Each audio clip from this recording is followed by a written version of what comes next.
It's a pleasure to have you join us on the news at 10 on NTA News 24. We are live in Abuja. I am Vivian Izadifi. Nigerian Governors Forum held Supreme Court verdicts on local government autonomy. President of African Development Bank, Akinwumi Adesina, taxes Nigerians' leadership to unlock agricultural potentials and make it a global breadbasket. Ministry of Environment launches national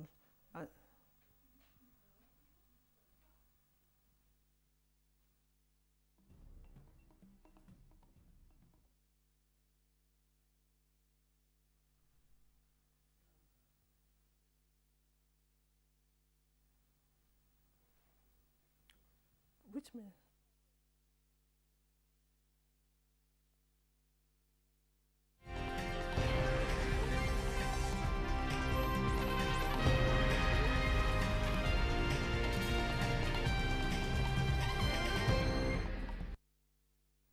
apology for standing the headline footage on the wrong notes. Now the news in details. President Bola Tinubu has approved the appointment of Dr. Abubakar Dansoho as the Managing Director of the Nigerian Ports Authority (NPA). The President has also approved the appointment of Senator Adedayo Adeye as Chairman of the Board of Nigerian Ports Authority (NPA). Dr. Dansoho holds a doctorate degree in maritime technology from Liverpool, John Moores University, United Kingdom, and a master degree in international transport from Cardiff University of Wales, United Kingdom. Before his appointment, he had served in various roles in the Nigerian Ports Authority as Assistant General Manager, Technical Assistant to the Managing Director, Port Manager on Port, and Principal Manager, Tariff and Billing. Senator Adeye, the board chairman, is a seasoned lawyer, journalist, and politician. He is a former Minister of State for Works and former senator representing Ekiti South Senatorial District. The President expects the new leadership of this pivotal agency to deploy excellence in the discharge of their duties to enable efficient port services and improved industry outcomes. Still on appointments, the NPower Beneficiaries Forum is urging President Bola Tinubu to appoint people with philanthropic disposition as replacements to fill the vacant seat of Minister of Humanitarian Affairs and Poverty Alleviation, created by the suspension of the erstwhile Minister Dr. Betty Edu. The forum, aligned with the humanitarian gestures of Queen Adenike Tejuso Foundation, describing her unwavering commitment and support to the NPower beneficiaries and the less privileged in the country as exemplary. Bola Tinubu well on his 1 year in office. Dr. Tejuso unwavering commitment and support to the NPower beneficiaries and the less privileged in Nigeria have been exemplary.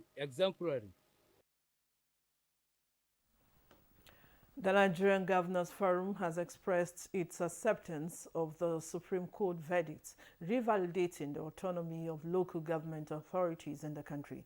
By its verdicts on Thursday, the Apex Court outlaws the current practice in which the funds due to the local government authority are being credited to the state government accounts. In an interview with State House correspondents after their visit to President Bola Tinubu, chairman of the Nigerian Governors and Governor of Kwara State, and his colleagues from Bauchi and Imo states described the Supreme Court judgment as a welcome development. We welcome the ruling of the Supreme Court. Compliance is a given, and our Attorney Generals have applied for the enrollment order, which we'll study carefully. But by and large, governors are happy with the devolution of power in respect to local government autonomy. The Governors Forum equally expressed belief that the verdicts will reduce the burden of the state government.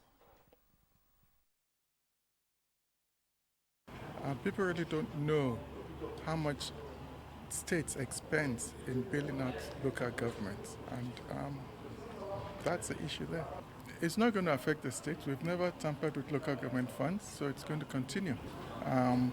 What the local governments have to do is to manage themselves, especially with the upcoming minimum wage, to manage their affairs and make sure salaries are paid. Traditional rulers get their 5%, and those are the main issues. The Inter-Party Advisory Council commends the Supreme Court's landmark judgments granting financial autonomy to local governments. Chairman of the Council, Yusuf Mamman Dantale, at a General Assembly meeting of the Council in Abuja, described it as a masterstroke that has broken the grip of state governors on council funds. Timothy Yusuf reports. With this historic judgment, Nigerians expect rapid development of local government areas. National Chairman of IPAC, Yusuf Mamman Dantale, expressed his appreciation for the judgment, emphasizing that it represents a significant victory for democracy and development in Nigeria. IPAC is urging the EFCC to monitor the funds released to local governments to ensure they are used for the people's benefit. The judiciary has again shown that it is the temple of justice and beacon of hope for all aggrieved people. The judgment has restored citizens' confidence in the judiciary as we strive to fix the nation and make it greater once again. The Nigeria Civil Society Situation Room has similarly applauded the decision of the Supreme Court directing the federal government to pay allocations directly to local government councils from the Federation account and withhold allocations of local governments governed by unelected officials appointed by state governors. The Situation Room considers this judicial pronouncement a vital intervention in Nigeria's democratic development and calls on the state governments to comply with the decision forthwith and strengthen the institution of governance at the grassroots by ensuring that local governments can deliver essential services without hindrance. Timothy Yusuf, NTA News.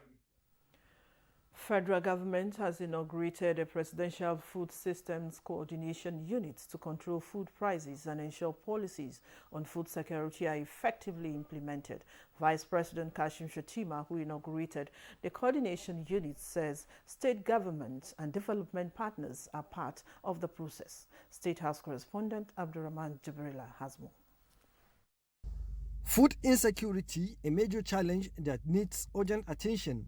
So this meeting provides opportunity to re-engineer and reposition the nation on a sound footing to tackle this challenge head-on. Outlining the mandate of the committee, Vice President Kashim Shettima said the urgency and seriousness of the matter at hand requires the ideas and resources of all stakeholders. This committee seeks to coordinate all the agricultural activities beyond also agriculture, but anything to do with food system between the local government, states, and the federal government. And it's a coordinating unit that reports also, like I said, to the Presidential Economic Coordinating Council.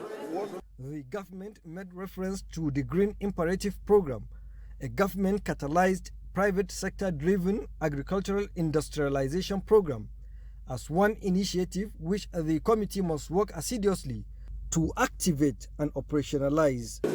Today's inauguration is a milestone in the annals of Nigeria that will go a long way in addressing such issues, because this committee will look into the possibility of investing in commercial agriculture, ensuring that private partnership-driven program is established with a view to producing food commodity in huge quantity. All the value chains, the private sector, governance, the political will and everything was in this room today. And I believe that we've taken a charge. And the charge is to change the life of Nigerians and deliver.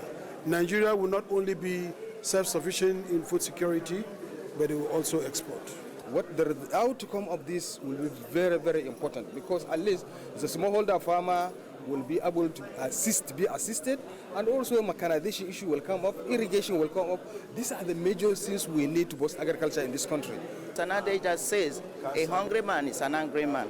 But with all this that we have deliberated inside, soon and very soon Nigeria will be a better place where we have food for people and Nigeria will be better.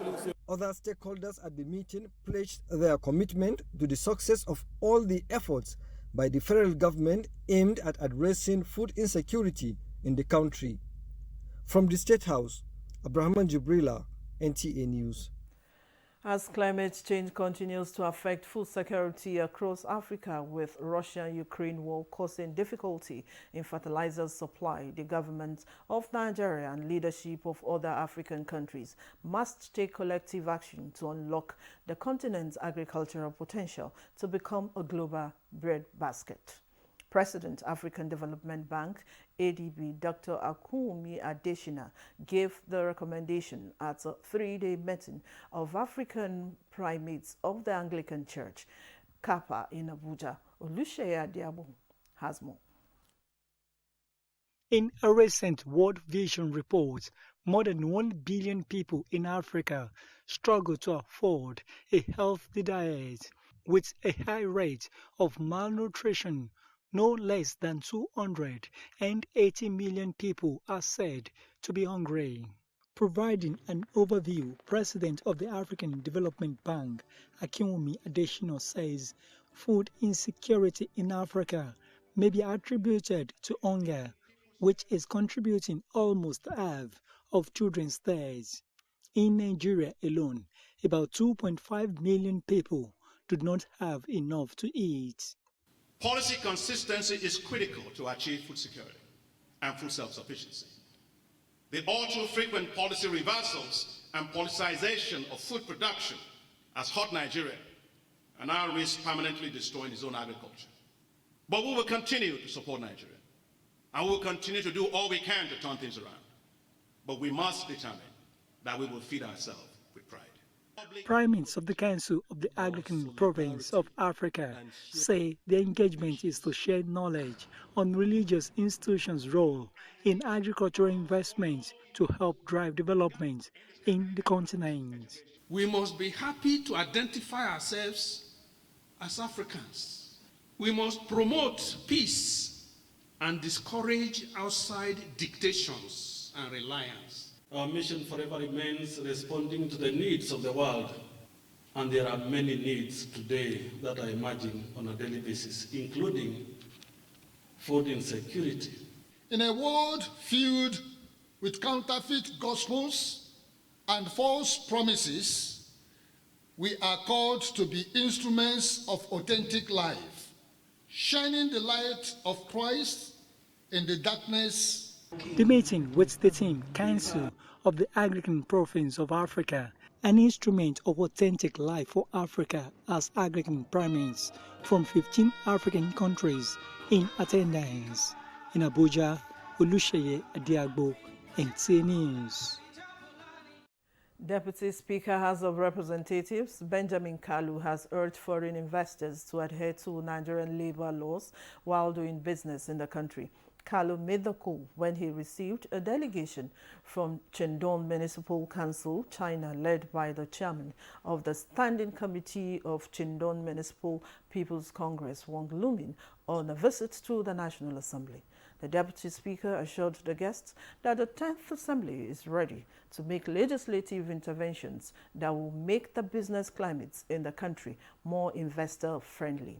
Wang Lumin said the Chinese delegation is open to partnership in technology, vocational education, and talent training towards addressing unemployment challenges in Nigeria. There will be more reports after this timeout. Stay with us.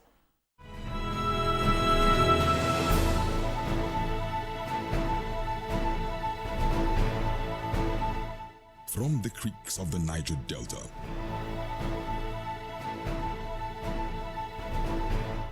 to the breathtaking scenery of the plateau, in noonday and nighttime, we set out to bring to you captivating stories that evoke your emotions. For fascinating documentaries and reports on day-to-day issues with expert analysis, tune in to NTA News 24, DSTV Channel 419, GoTV Channel 26, StarTimes Channel 101 and 433, and Free TV channel 703.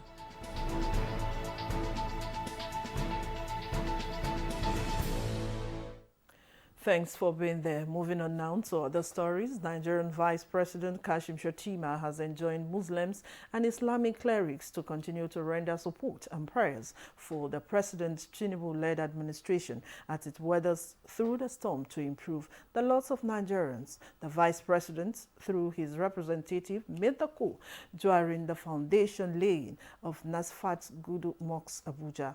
Abdullahi Ajia reports. Special Advisor to the President on Special Duties, Office of the Vice President, Dr. Aliyu Modibo, performed the symbolic foundation laying of the Nasfat Gudu Mosque. Representative of the Vice President at the occasion joined other speakers to emphasize the need to work for Allah while committing leaders and the country into prayers in order to succeed. All the campaign of calumny that this is not, succeeding, it is succeeding. Continuously pray for him, and inshallah this country will be great and greater in the near future. We're on the right course. Some difficult decisions have been made, but we need to continue to pray to Almighty Allah to enable Mr. President to fulfill his vision for the Federal Republic of Nigeria. And I would pray that this project succeeds. We urge our people to support this noble cause. Nasfat Missioner Worldwide, Sheikh Abdulaziz Onike, whose focus of lecture and Jumat sermon was on charity and generosity, reminds all of this rewarding venture. I let them understand that it is whatever they spend in the cause of Allah that they have put forward. Every other thing that they have left behind belongs to somebody else. Whoever that contributes on the way of Allah is indirectly contributing for his hereafter. The mosque, as explained, when completed, is expected to serve as an excellent sanctuary for Muslims and the Gudu community. In Abuja, Abdullah Hajia, NTA News. National Center for Technology Management partners technology experts in empowering youth through apprenticeship to create businesses while leveraging on information technology. Steve Luna Imokolo reports that the graduates from the apprenticeship scheme were enjoined to contribute their quota towards innovative capabilities of the country. In line with the mandate of supporting sustainable development through technological advancement, National Center for Technology Management (NACITEM) is partnering with SAFITA, a private sector organization, to train young Nigerians as well as build institutions to manage technological changes through jobs creation, growing the economy, among other strategic objectives. Representative of the Minister of Innovation, Science and Technology and Director General, National Center for Technology Management (NACITEM), Olusola Odusoya, explains federal government's effort at inculcating knowledge through apprenticeship schemes and partnership with the private sector. How do you construct knowledge in such a society? It is through this kind of thing, apprenticeship, when we all come together and begin to ask questions, interrogate ourselves, and ask ourselves where we have gone wrong and where we can get things right. Chief Executive Officer of Safita Technology, Amu Ogbede, says the partnership with the federal government is aimed at creating 2 million jobs using the tools of technology. What's the story behind Tech Advantage? So the minister said, I want to create jobs. I want to improve the capacity of Nigeria and Nigerians to perform at a certain level. So there are 3 aspects to it. The first aspect is, how do you improve the capacity of people to earn? Technology Advantage expert Chinedu Ogbede gives insights into the apprenticeship workshop. Honorable Minister of Innovation, Science and Tech has said for Tech Advantage, it is a credible project. So we take that credibility and we take it and we build, because the whole platform is built on credibility and creating solutions for entrepreneurs, creating solutions for aspiring entrepreneurs, and sellers, technicians, and even ordinary customers can now even have better and easier accessible solutions for their tech issues.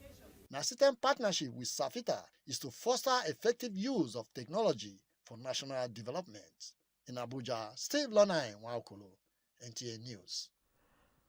A story just reaching us indicates that federal and FCT services, NEMA and FEMA, are carrying out evacuation and rescue operation at site of collapsed two-story building in the 2 axis of Kubwa, Abuja. Reports indicate that 2 persons have been rescued while a resident is still believed to be trapped. We'll bring you more details on this development story later.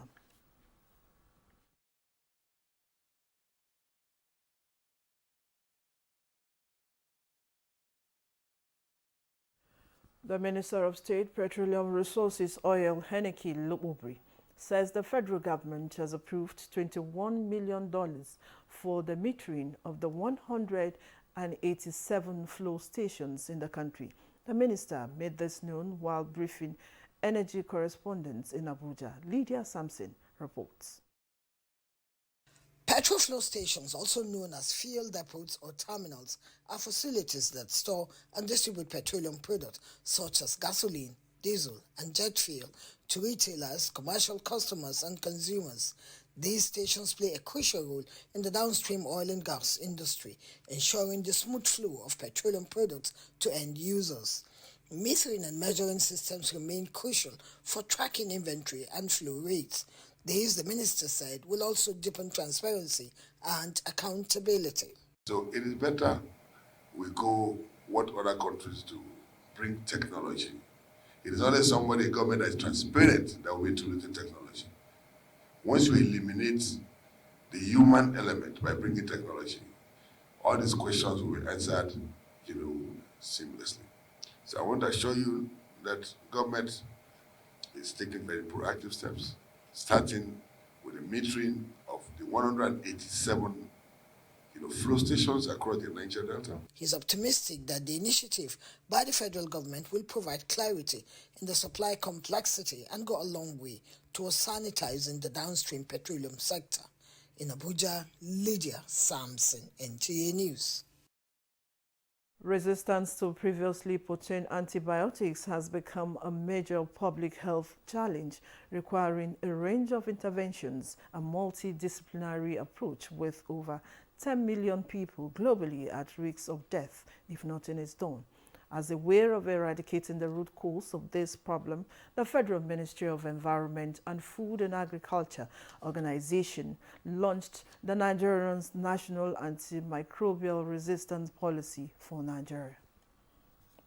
Antimicrobials such as antibiotics and antivirals are medicine used to prevent and treat infectious and burden of communicable diseases in humans, animals, and plants, but have been found to be impotent in the treatment of such diseases, leading to increased risk of spread, severe illness, disability, and death.